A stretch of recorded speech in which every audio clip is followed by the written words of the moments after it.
So the one thing you'll notice when you buy our Seamoss, and this is something I'm going to start talking a lot about, right? Because I think it's a really s- a really serious point that no one is really um acknowledging. You know what I mean?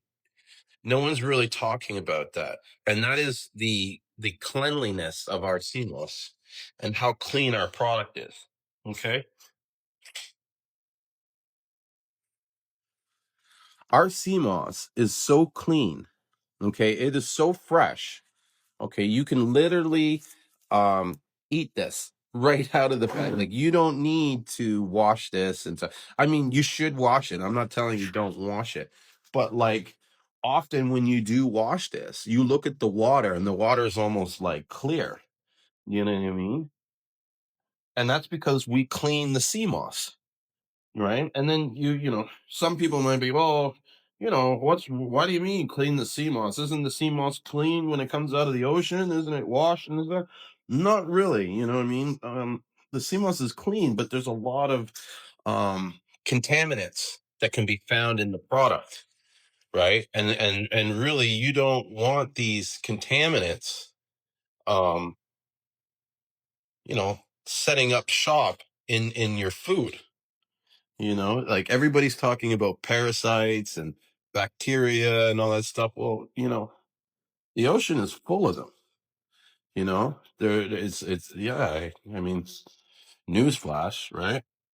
There's a lot of bacteria and organisms and parasites and everything that is in the fresh open ocean, right? So if you're not cleaning your sea moss as a harvester or as a farmer, if you're not cleaning your sea moss before you ship it, your sea moss is going to have problems, right?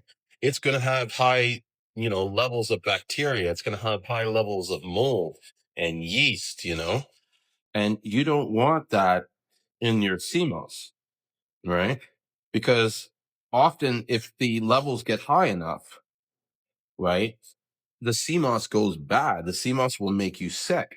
And that's where I think sometimes people will sit there and say, oh, well, the sea moss was no good or the sea moss was this.